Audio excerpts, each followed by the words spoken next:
Assalamualaikum warahmatullahi wabarakatuh. Terima kasih kepada para mahasiswa jurusan TMI semester 3. Pada kali ini kita akan mengikuti mata kuliah tentang ekologi, dan pada kesempatan ini pertemuan yang kedua kita akan membahas tentang ekologi secara umum. Dan pada pertemuan yang kedua ini pula kita akan menyimak dan mendengarkan sebuah video agar kalian bisa menyimak apa itu yang dimaksud dengan ekologi. Ekologi adalah merupakan disiplin ilmu yang mempelajari tentang makhluk hidup dengan alam sekitarnya. Manusia adalah merupakan bagian daripada ekosistem, namun manusia pula lah yang paling menentukan terhadap keberlangsungan ekosistem. Untuk lebih jelasnya, kita simak dan kita dengarkan dalam video berikut ini, dan mudah-mudahan kalian bisa mengambil saripatinya dari apa yang akan dijelaskan dalam tayangan video ini. Terima kasih atas perhatiannya.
Insya Allah, kini tiba saatnya aku melaksanakan tugas sebagai khalifah di muka bumi ini untuk kesejahteraan seluruh makhluk hidup yang ada.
Saudara mahasiswa, program kali ini akan membahas konsep ekologi manusia yang merupakan bagian dari buku materi pokok ekologi manusia dengan kode BIOL 4110. Konsep ekologi manusia ini sengaja disajikan secara sederhana agar Anda mudah memahami, yang mencakup konsep ekologi, sejarah ekologi, dan konsep ekologi manusia itu sendiri. Dengan program ini diharapkan Anda lebih mudah mempelajari dan secara rinci Anda dapat baca pada buku materi pokok ekologi manusia.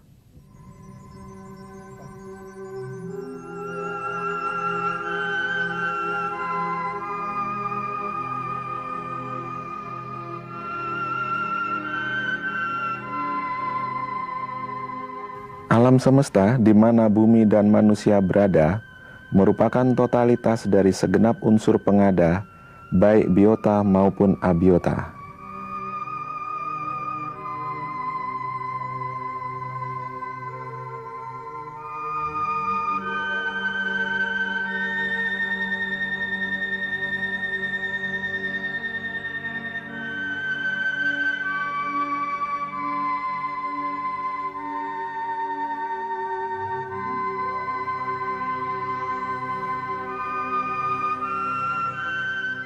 Alam semesta juga merupakan totalitas dari semua proses yang ada untuk mendukung adanya kehidupan,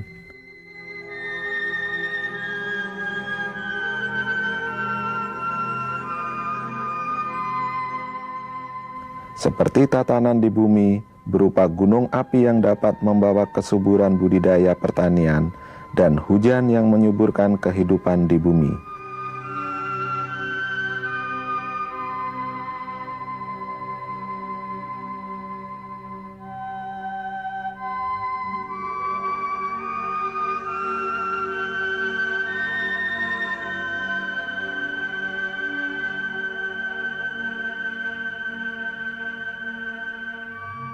Dalam kehidupan, terjadi hubungan timbal balik antara manusia dengan alam semesta.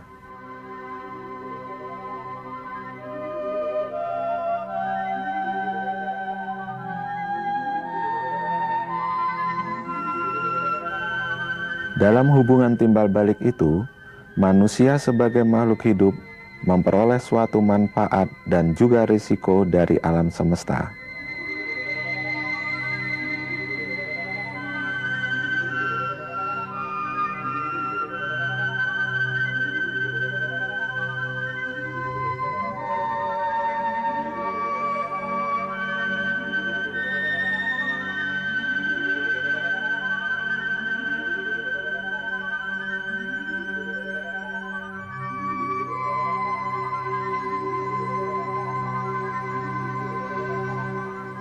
Begitu pula sebaliknya, alam akan memperoleh suatu manfaat, juga risiko dari kegiatan manusia dan makhluk hidup lainnya. Misalnya, program penyelamatan satwa di suatu tempat yang memberikan manfaat kepada alam berupa kesempatan berkembang biak bagi binatang, dan manusia mendapatkan terpeliharanya alam di tempat tersebut.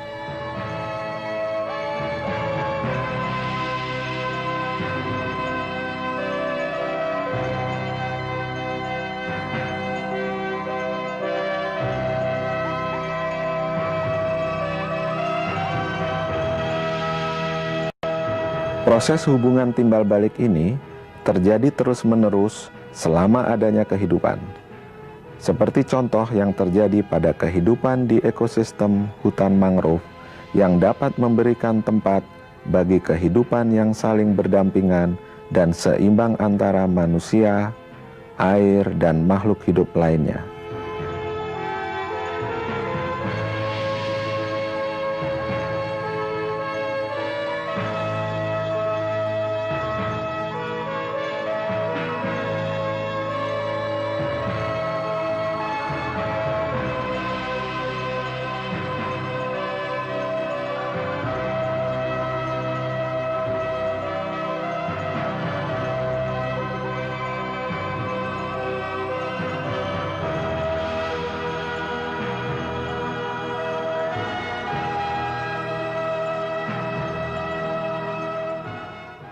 Bagaimana hubungan timbal balik itu?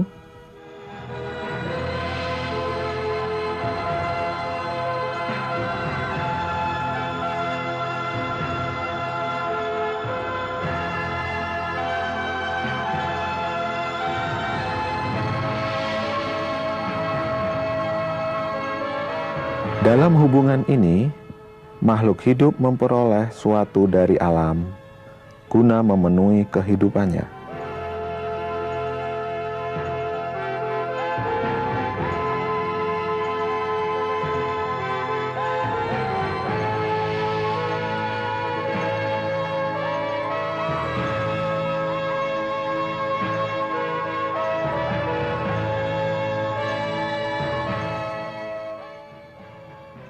Untuk memperoleh sesuatu ini, makhluk hidup melakukan upaya yang disebut dengan beban biaya upaya.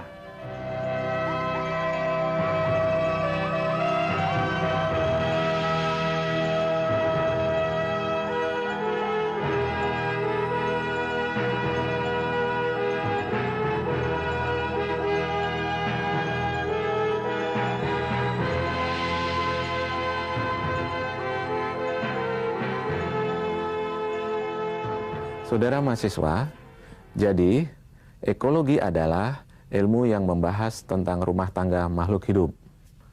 Melalui pendalaman ekologi ini, diharapkan mampu mengungkap tentang pola, tatanan, dan hubungan timbal balik dengan semua faktor lingkungan di mana makhluk hidup itu berada. Luasnya studi ekologi karena mencakup studi tentang organisme, yaitu semua bentuk hidup tumbuhan dan hewan.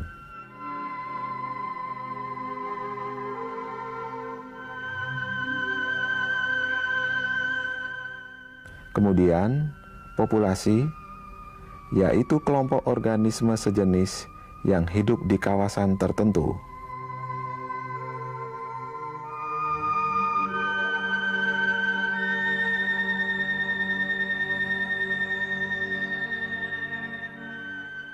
Ekologi juga menekankan pada studi komunitas yang populasi jenis atau spesies yang berbeda yang hidup di kawasan yang sama.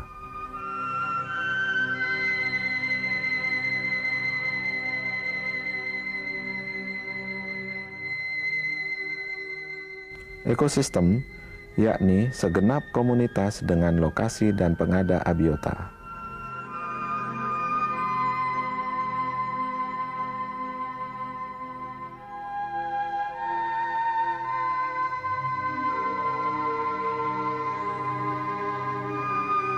Ekosfer adalah keseluruhan bumi termasuk atmosfer, hidrosfer, dan litosfer.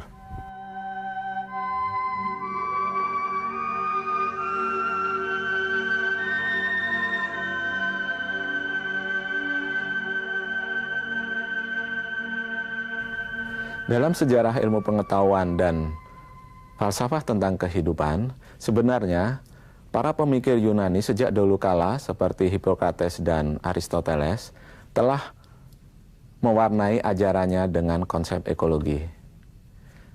Jauh sebelum konsep ekologi ini diperkenalkan oleh Ernest Haeckel pada abad 18 atau tepatnya pada tahun 1870 oleh seorang ahli mikrobiologi yang bernama Anthony van Leeuwenhoek pada abad 17, beliau telah melakukan pengamatan mengenai rantai makanan, kemudian populasi, dan strategi hidup dari jasad renik.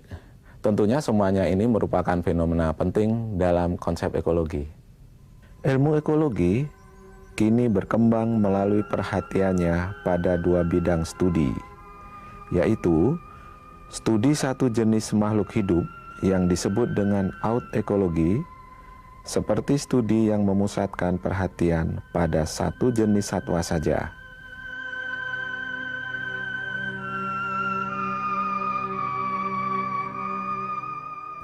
Ekologi juga memusatkan studi pada lebih dari satu jenis makhluk hidup yang disebut dengan sinekologi. Misalnya, ekologi hutan tropika yang di dalamnya terdapat berbagai jenis hewan dan tumbuhan dengan berbagai pola hubungannya.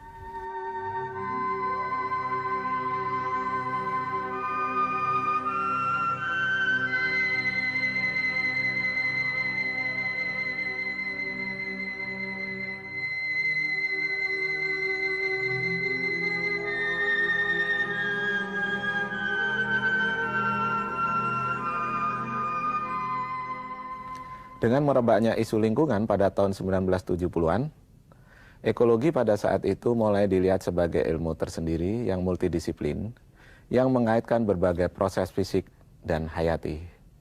Walaupun ekologi ini dilihat sebagai ilmu tersendiri, ekologi tetap erat kaitannya dengan ilmu biologi. Melalui ekologi terapan, konsep ekologi telah berkembang dengan pesat melalui ilmu lingkungan. Bahkan, konsep ekologi digunakan untuk menjelaskan seluk-beluk kota dengan apa yang disebut ekologi kota. Seluk-beluk administrasi melalui pendekatan ekologi administrasi, memahami seluk-beluk manusia melalui ekologi manusia, dan sebagainya.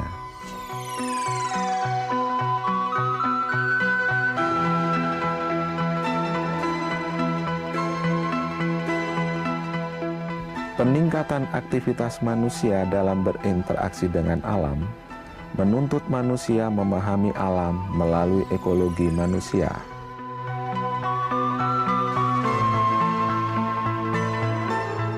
Karena ekologi manusia yang merupakan studi out ekologi ini memusatkan studinya pada satu jenis makhluk hidup, yaitu manusia, yang mencakup tempat atau ruang, makna, dan peranan keberadaan manusia dalam rumah tangga kehidupan.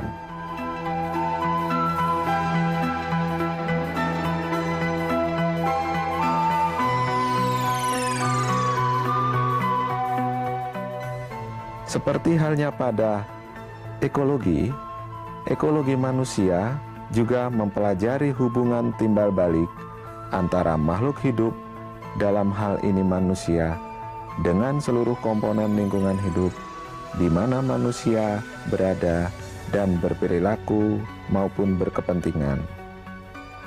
Yang membedakan antara ekologi dan ekologi manusia adalah dalam ekologi manusia, benar dan salah perlu dipertimbangkan di dalamnya.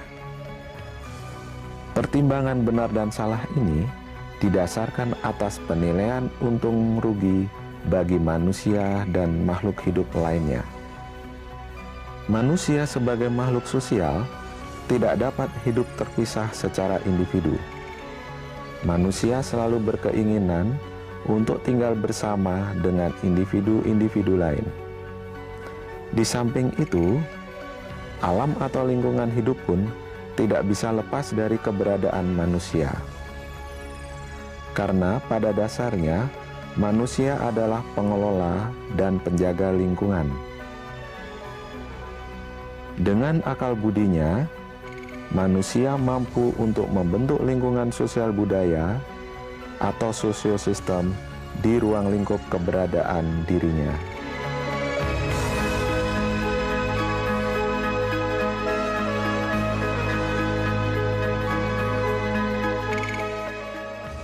Oleh karena itu, menurut Rambo, seorang sosiolog yang mengemukakan bahwa kehidupan manusia dipusatkan pada sosiosistem yang selalu terkait erat dengan ekosistem. Sosiosistem dalam Rambo ini mencakup beberapa komponen, yaitu teknologi dan ilmu pengetahuan, pertukaran ekonomi, ideologi dan tata nilai, bahasa, organisasi sosial, sifat biofisik dan populasi, kesehatan, gizi, dan segala kegiatan manusia. Sedangkan di dalam ekosistem tercakup tanah, air, udara, iklim, tumbuhan, hewan, dan populasi manusia. Kedua sistem tersebut saling melakukan seleksi dan adaptasi melalui pertukaran aliran energi, materi, dan informasi. Dalam melakukan seleksi dan adaptasi, manusia dengan akalnya mampu merubah lingkungan alam menjadi lingkungan buatan sebagai habitat manusia. Desa dan kota merupakan wujud hasil seleksi dan adaptasi yang paling banyak didiami oleh manusia. Di dalam proses seleksi dan adaptasi tadi, telah terjadi aliran energi, materi, dan informasi yang mengalir dari alam kembali ke alam melalui kegiatan pendayagunaan sumber daya alam dan lingkungan untuk memenuhi kebutuhan hidup manusia. Dalam model Rambo ini digambarkan bahwa pada hakikatnya baik ekosistem maupun sosiosistem mempunyai hubungan eksternal dengan ekosistem dan sosiosistem lainnya. Saudara mahasiswa, luasnya bidang studi ekologi manusia ini Anda akan dapat baca secara rinci dalam buku materi pokok Ekologi Manusia yang disusun oleh Profesor Dr. Muhammad Suryani, yang di dalamnya mencakup alam semesta untuk mengetahui kedudukan bumi dalam sistem galaksi.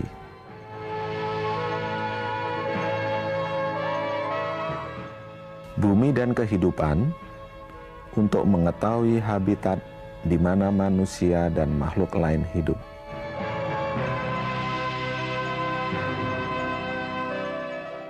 Energi dan materi untuk mengetahui sumber daya utama pendukung kehidupan.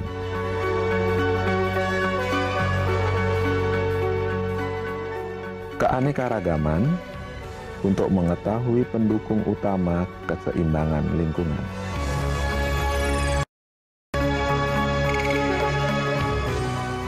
Manusia, kebudayaan, dan kebutuhan dasar untuk mengetahui hakikat kehidupan manusia.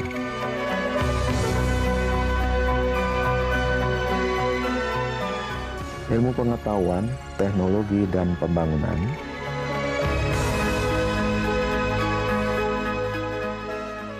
Pengelolaan lingkungan dan kearifan masa depan untuk mengetahui peranan manusia di dalam kehidupan.